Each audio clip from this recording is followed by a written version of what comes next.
Jemaah subuh yang diberkahi Allah, semoga kita termasuk yang didoakan Rasulullah. Allahumma barik li ummati fi bukuriha. Ya Allah, berkahi umatku yang bangun di pagi hari. Amin ya rabbal alamin. Ya, apapun yang terjadi maka kita tetap ridho kepada takdir dan qadha-Nya Allah Subhanahu wa Ta'ala. Semua kehendak Allah itu baik, sempurna. Tapi ketika seorang hamba yang tidak sempurna memahaminya, dia menganggapnya buruk. Maka tidak ada takdir yang buruk bagi hamba yang kenal Allah. Karena jika buruk, dia bersabar, dan itu baik. Jika baik, dia bersyukur, dan itu juga baik. Maka takdir itu semuanya akan jadi netral jika seseorang mengenal siapa yang sedang mentakdirkan dia. Ini yang sering kita baca di hikam. Apapun masalahnya akan terasa mudah dan ringan jika kita mengenal siapa yang sedang menguji. Ya? Semoga Allah memberikan kekuatan untuk kita semua, apapun persoalannya, apapun masalahnya. Masalah rumah tangga, pekerjaan, masalah hubungan dengan teman-temannya, dan lain sebagainya. Semoga Allah berikan kita as-sabar dan asyukur. Syukur-syukur Allah berikan kita al-ikhlas. Karena ikhlas itu plong, gak ada di situ lagi rasa beban. Orang ikhlas lebih tinggi dari sabar, karena sabar masih ada beban. Tapi kalau ikhlas, tiada beban. Allahumma ja'alna minal mukhlisin al-mukhlasin. Amin ya rabbal alamin. Semoga hati kita bercahaya dengan surah Al-Fatihah. Bismillahirrahmanirrahim. Amin. Kita masuk ke hikam yang ke-60 ya. Sebentar. Qalilla bisani lizali thoma'i ma basaqat. Kelihatan ya, nomor 60, anggap aja kayak baca Iqra. Ma basaqat. Di sini ada kata kuncinya. Kata kuncinya pada dhullul dan toma. Tidak mungkin ada kehinaan kecuali karena ada ketamaan. Ketamakan. Tamak. Jadi tamak bahasa Arab bisa positif berarti keinginan, bisa negatif berarti keinginan yang berlebihan. Di dalam surah As-Sajdah ada kalimat wat-tama'ah. Itu berarti berharap. Dan tidak masalah kalimat itu. Tapi dalam istilah Quran itu lebih umum daripada istilah bahasa hadis ataupun bahasa harian. Contohnya di Quran ada lafaz dabbah. Pernah dengar? Wa ma min dabbatin fil ardi illa 'alallahi rizquha. Tidak adalah satu binatang melata atau hewan melata ataupun manusia yang berjalan di muka bumi kecuali Allah jamin rizkinya. Kata dabbah artinya semua yang jalan di bumi. Tapi orang Arab tidak pernah menggunakan istilah ini untuk temannya. Hei dabbah, gitu. Karena dabbah artinya binatang yang berjalan. Jadi istilah Qur'ani, mustalah Qur'ani itu istilah yang sangat umum. Nanti ulama-ulama kita akan berbeda pendapat. Nanti lain lagi di hadis. Salah satu istilah-istilah itu nanti akan jadi perdebatan. Salah satunya yang pernah saya jelaskan di masjid ini, dan masjid ini tidak ada tanggung jawab terhadap yang saya jelaskan. Ya, mungkin teman-teman ada yang bertanya dari kemarin mengenai hadis akhir zaman min asyratis sa'ah. Di antara ciri-ciri kiamat, ayakthurul jahlu, banyak kejahilan, zahir kefasikan. Banyak kemudian, hal-hal tidak senonoh. Wayakillar rijal, perempuan sedikit, laki-laki banyak. Lalu saya di sini menyampaikan dan saya katakan masjid ini tidak ada tanggung jawab terhadap pemahaman saya. Jadi kalau ada yang nanti mengatakan, oh masjid MRBJ, RMJ, tidak ada kaitannya dengan itu. Itu mutlak adalah tanggung jawab saya. Jika salah, saya minta ampun kepada Allah. Jika benar, nanti kita lihat saja nanti ke depan. Kan Imam Mahdinya belum ada, belum muncul ya. Apa kata Nabi li khamsina? Ini bahasa Arabnya li khamsina nih. Kurang geriginya kurang satu. Nggak apa-apa ya. Imro'atal qayyimul wahid. Ini istilah-istilah ini bisa diperdebatkan. Barangkali saya keliru di sini. Bisa jadi benar juga. Nah, nanti di mana saya kelirunya? Nanti saya sendiri juga baru sadar kemarin. Ya, sebenarnya sudah sadarnya lama, dikritik orang. Tapi saya kemudian yang mengkritik orang paling dekat saya sendiri. Kok kamu memahaminya begitu? Li khamsina, terhadap 50 perempuan, imro'atan, al-qayyimu yang qayyim wahid, satu orang laki-laki. Ini saya karena menjelaskan di sini saya wajib menjelaskan kembali ya, biar masjid ini tidak ada kaitannya dengan pemahaman ini. Termasuk saya ngajar di semester sebelumnya masih sempat ngajar di Ma'had Darus Sunnah, dan Ma'had saya tidak ada kaitannya dengan pemahaman saya ini. Jadi tolong nanti jangan disalah-salahkan pesantren saya, tempat saya ngajar, ya tempat guru saya dulu mengajari saya. Thayyib, al-qayyim, ini yang jadi perdebatan. Benar gak ya? Ini yang jadi pertanyaan, satu laki-laki 50 perempuan. Sudah sering dengarkan dari kecil, bayangannya apa? 1B50. Itu yang terbayang dalam pikiran saya kata qayyim waktu itu, menikahi. Bisa jadi salah. Kenapa saya mengatakan menikahi? Karena di Quran ada kalimat qawwamunar rijalu. Laki-laki adalah pemimpin, tulang punggung perempuan. Ternyata ini jadi sumber masalahnya karena perbedaan istilah. Bisa jadi istilah di Quran itu berbeda dengan yang di hadis. Berarti saya salah. Gitu. Saya ceklah riwayat-riwayat. Ternyata tidak ada yang mendukung masalah ini. Baik pro ataupun kontra. Karena memang nggak ada lagi riwayatnya. Kalau di riwayat lain cuma disebutkan 40. Di riwayat Imam Muslim ada 40, ada 50 seingat saya. Kalimat 40 dan 50 dalam bahasa Arab disebut litakfir. Menunjukkan banyak. Nggak mesti 50. Bisa saja cuma 10 disebutnya, bisa jadi 9. Karena kalau dalam mazhab Daud Az-Zahiri masih diperkenankan. Tapi itu bukan mazhab yang muktabar. Mazhab saya sampai sekarang masih mazhab Syafi'i. Dan saya tidak mau melanggar ijma. Ya? Ada yang bertanya apakah antum melanggar ijma? Tidak. Terus kenapa ngomong begitu? Mana ada dalilnya? Kemudian membolehkan menikahi menghalalkan nikah 50. Dalam pemahaman saya, kalimat ini adalah izin Rasulullah untuk menikahi 50. Itu pemahaman saya yang basic. Tapi ternyata tidak semua orang memahami hal itu. Karena kata Qoyim di dalam istilah bahasa Arab, mayakumu umurna, yang mengurusi urusan perempuan, makannya, minumnya. Tapi kan perempuan juga ada urusan biologis supaya halal. Maka saya memahaminya waktu itu di sini dihalalkan Allah. Dan inilah hadis yang menghalalkannya. Jadi bukan sekedar pemahaman bahwa nanti ada imam-imam beristihad membolehkan. Enggak. Tapi karena hadis ini. Tapi ternyata tidak semua orang berkenan. Bahkan Imam Ibnu Hajar Al-Asqalani mengatakan ini mustahil bagi Imam Ibnu Hajar Al-Asqalani. Beliau juga hafiz dan qadil quddat. Maka saya katakan teman-teman, karena ini disepakati oleh siapapun, ya, maka saya mohon maaf sudah membuat antum salah paham. Dan saya mencabut pemahaman itu. Dan saya merevisi bahwa saya tawakuf dengan makna hadis ini. Bahwa maknanya belum tentu menghalalkan 50 perempuan. Oke? Clear ya? Tapi mungkin gak 4 laki-laki, 1 laki-laki menikahi 4 perempuan lalu dia karena masa perang. Nanti kan setelah perang laki-laki banyak yang meninggal. Maka 4 istri yang sah selebihnya budak. Mungkin. Sangat mungkin itu terjadi kembali. Karena perbudakan baru habis 100 tahun yang lalu. Ya, di daerah Sulawesi dulu masih ada perbudakan 100 tahun yang lalu. Ya, di Amerika baru dihapus. Sedangkan Nabi sudah bertahap menghapusnya dengan cara kafarah. Ya. Jadi tolong teman-teman, ini cuma perbedaan penafsiran ayat dan hadis. Jadi tolong jangan diperpanjang dan jangan bawa-bawa MRBJ ya. Pengurusnya tidak ada masalah di situ. Dan jangan bawa-bawa guru saya KH Ali Mustafa Yakub Allah Yarham dan pesantren tempat saya belajar, pesantren khusus hadis Darussunnah. Ya, itu urusan saya dan saya sudah merevisinya pagi ini. Allahumma salli ala Sayyidina Muhammad. Dan dulu di masa-masa terdahulu, pernahkah Nabi menikah lebih dari 4, dari 9, 10? Hatta Nabi sendiri 11 istri. Nabi Daud disebutkan di Quran 100 istri. 99 tambah 100. Berarti di syariat terdahulu pernah ada. Dengan hadis yang tadi, pemahaman saya dulu boleh jadi syariat itu dikembalikan. Namun tidak semua ulama kita membahas itu dan memang tidak berkenan. Ya, clear ya? Jadi nggak usah banyak-banyak simpang siur lagi. Dan silahkan antum sampaikan ke teman-teman yang mungkin mempertanyakan ini. Ini persoalan memahami teks. Siapa tahu satu lafaz di Quran berbeda makna dengan hadis. Apalagi zaman ini. Apalagi zaman ini.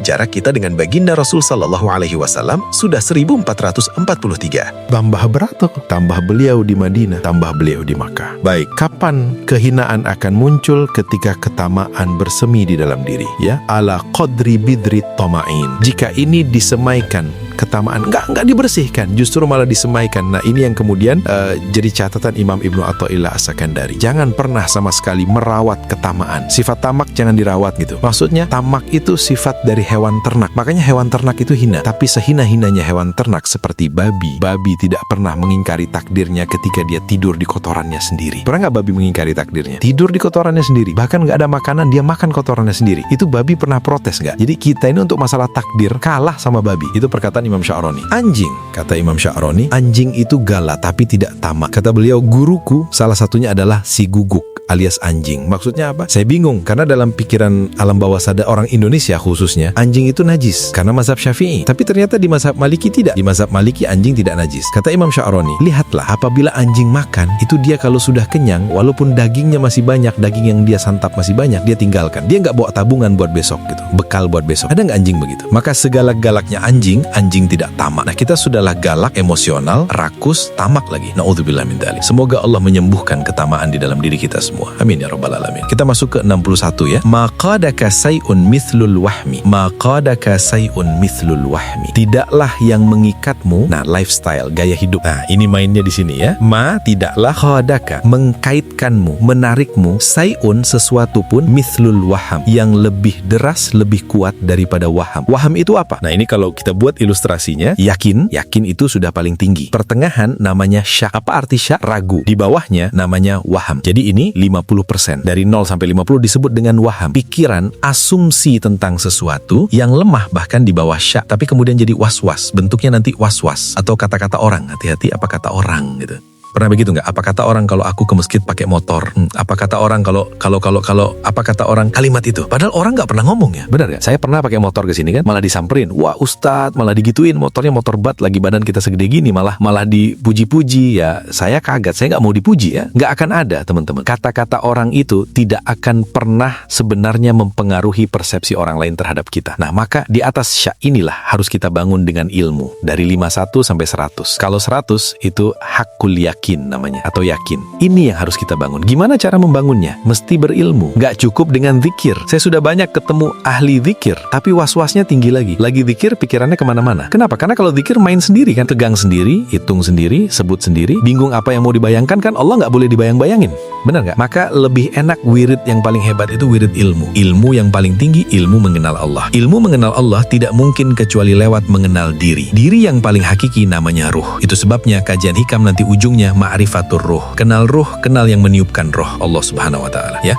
Maka mulai pagi ini coba mulai kalau zikir la ilaha illallah, katakan tidak ada tempat aku menggantungkan harapan kecuali Allah. Tidak ada yang memandang kolbuku kecuali Allah. Yang mandang kolbu kita, perasaan kita cuma Allah. Hatta pasangan belum tentu memperhatikan perasaan pasangannya. Anak-anak belum tentu memperhatikan perasaan orang tuanya. Untuk apa orang tua buat rumah besar-besar? Supaya nanti tua bareng dengan anaknya. Tapi ketika anaknya besar, anaknya buat rumah sendiri, gede juga, mikir sama lagi. Itulah anehnya manusia. Sudah kejadian setiap masa begitu, tapi kok masih diulang. Ini anehnya manusia. Pernah nggak lihat rumah tua bagus zaman-zaman dulu? Kebayang nggak rumah tahun 50-an, 60-an itu gede-gede, tapi sekarang jadi hancur, nggak ada penghuninya, malah jadi cerita-cerita horor. Mau bikin rumah horor lagi ya. Jadi jangan ngikutin lifestyle kata orang. Dan di dalam teks yang lain, beliau di hikam mengatakan min jahlil murid. Ciri-ciri orang yang benar-benar jahil, ya truku yakinan mah, dia meninggalkan keyakinan yang ada di dalam dirinya. Kira-kira begitu kalimatnya saya ingat. Karena apa? Karena kata-kata orang. Karena kata-kata orang. Apa yang membuat publik figur di Korea Selatan bunuh diri? Karena nggak tahan dihujat di sosial media. Karena kolbunya menggantung kepada wahamnya. Waham ini hanya bisa dihancurkan dengan kalimah la ilaha illallah dan Allah. Allah itu diulang terus di kolbu. Maka perlu talqin zikir di situ. Carilah mursyid-mursyid ya yang bisa mentalkinkan zikir. Semoga Allah membersihkan kolbu kita dari waham ya. Dan saya dari dulu mengatakan cari di luar karena saya tidak terima baiat. Meskipun sesekali saya terima talqin, cuma itu tergantung mood. Mood itu kalau bahasa tasawufnya hal ya, kondisi rohani. Kalau kondisi rohaninya oke, kita kasih. Ini Pak Bambang berapa lama nunggu? Ada setahun nggak saya kasih? Tahu-tahu lagi nggak ada ngapa-ngapain, kita talqin dan dia merasakan nikmatnya ya. Antum sholat, yang bisa merusak sholat itu waham. Waham itu yang nanti melahirkan khayal. Khayalan ini yang mengganggu pikiran dalam sholat. Sholat tapi kepikiran motor dikunci apa enggak, mobil dikunci apa enggak, itu dari waham ya. Setannya ada tuh, setan khusus. Kalau di wudu namanya walahan. Kalau ini namanya, ada lagi namanya ya, saya lupa. Ada 7 nama iblis. Kalau sekarang boleh disebut iblis berbintang 4. Jadi ada 7 tuh iblis ya. Ada iblis yang adu domba, saut namanya. Ada iblis yang membuat suami istri, teman dengan teman, kelompok dengan kelompok, majelis dengan majelis berselisih, itu namanya dasim. Ada rumah tangga kacau, itu dasim bekerja. Mohon maaf, pengurus masjid tengkar, itu dasim bekerja. Maka mengurusi masjid harus dengan prinsip ta'awudz. A'udzubillahi minasyaitonirrajim. Pasti banyak kata-kata orang. Dan jangan terganggu dengan kata-kata orang. Ya, yang mengizinkan orang itu berkata-kata siapa? Ridha nggak kepada Allah? Maka jangan pandang dia. Pandanglah yang menggerakkannya, Allah Subhanahu wa taala. Ini modal saya menjalani hidup. Makanya Allah itu dalam hadis Nabi SAW menyebutkan iman itu 6 rukunnya. Dan kalimat percaya hanya dizahirkan di hadis yang nomor pertama dan yang terakhir. Engkau percaya kepada takdir. Mau bahagia, percaya kepada takdir Allah. Bahwa semua yang Allah kasih itu baik. Gak ada yang gak baik. Ketika Rasulullah SAW dilempari oleh orang Taif, Rasulullah ngeluh gak takdirnya? Rasulullah ngeluh gak, curhat gak ke Jibril? Curhat ke Abu Bakar gak? Abu Bakar melihat Nabi berdarah-darah, nangis. Abu Bakar luka, tapi dia gak merasa sakit. Dia sakit ketika kekasihnya disakiti. Dia sakit ketika nabinya disakiti. Dia sedih ketika gurunya, sang maha gurunya bersedih. Tapi Nabi SAW tidak bersedih. Datang Jibril menawarkan bantuan. Kata Nabi, aku tidak butuh engkau wahai Jibril. Urus tugasmu. Siapa yang menyuruh kamu turun? Gak ada, balik. Disuruh pulang Jibril oleh Rasulullah. Itu Jibril kalau mau tinggal kepakin sayap habis Taif. Maka orang-orang yang mewarisi rohani Nabi, dia tidak akan menyimpan dendam di kolbunya meskipun orang melemparinya. Semoga kita diberikan rohani seperti itu. Amin ya robbal alamin. Walaupun dituduh nanti terhipnotis ya, dituduh nanti diperdaya, digundam, digendam, apa sih namanya, macam-macam, gak masalah, biarin aja. Itu kata orang, kita dan Allah kan. Kita lebih tahu sir kita dengan Allah, rahasia kita dengan Allah. Maka antum harus punya wirid, punya zikir khusus yang menjaga hubungan kita dengan Allah. Maka kita tahu Allah gak begitu kok kepada saya. Ingat kalau zikirnya enak, ingat kalau nikmatnya banyak. Maka kita katakan apapun kata mereka, aku dan Allah, aku lebih tahu ya. Kira-kira seperti itu. 62. Anta hurrun mimma anta anhu ayyisun. Engkau akan merdeka, engkau akan bahagia, engkau akan leluasa, engkau akan santai. Mimma, yang mana anta, engkau, anhu, darinya, ayyisun, engkau berlepas harapmu darinya. Maka orang-orang yang diperbudak oleh dunia, ketika dia ada harapan ke si dunia, dunia itu ada harta, ada pasangan, ada anak, ada popularitas, apalagi ada pujian, pengen dipuji, takut dibenci, itu semua dunia. Putuskan hubunganmu dengan semua itu dari batin ya, maka engkau bahagia. Anta hurrun. Jadi kalau antum gak kuat dengerin kata-kata orang di sosial media, tutup sosial medianya. Tapi kalau kuat, biarin aja. Badai pasti berlalu. Rasulullah SAW kuat gak dicaci maki oleh orang-orang kafir Quraisy? Apa kata orang kafir Quraisy? Rasulullah itu majnun ya, kita tulis majnun. Ini bahasa yang menghina sekali. Gila, tertutup akalnya. Sahir. Jadi masih mending saya dituduh dihipnotis. Rasulullah dituduh penyihir ya. Sahirun mubin. Rasulullah itu penyihir yang nyata. Maka pewaris Rasulullah di setiap masa pasti nanti akan dituduh hal yang serupa. Sallallahu alaihi wasallam. Maka siapa-siapa yang mewarisi rohani Nabi akan juga mewarisi ujiannya Nabi. Al-ulama warathatul anbiya. Ulama yang takut kepada Allah. Bukan yang pintar baca kitab. Bukan yang bergelar. Al-ulama dalam Al-Quran yang takut kepada Allah. Yang kenal Allah. Warathatul anbiya, akan mewarisi para nabi. Maka Nabi mengatakan asyadun nas balaan al-anbiya thumma alladhina yalunahum thumma alladhina yalunahum. Di riwayat kedua fal amthalu fal amthal. Yang paling banyak diuji dan yang paling keras goncangannya adalah para nabi, lalu pewaris para nabi, lalu pewaris gitu. Siap berjuang. Ahlul Badr disebut apa? Disebut orang jobless, nyusahin orang. Ansor itu Abu Hurairah dituduh budak perut, budak makan. Karena Abu Hurairah ini santri Rasul. Ada yang pernah nyantri, pernah tinggal di asrama, giliran ada yang ngundang gimana? Mahasiswa ngekos. Giliran ada yang ngundang makan gimana? Balas dendam, perbaikan gizi. Ya benar, perbaikan gizi. Salah nggak Abu Hurairah makan banyak? Nggak salah. Justru yang ngundang seneng. Abu Hurairah santri Rasulullah makannya banyak. Alhamdulillah.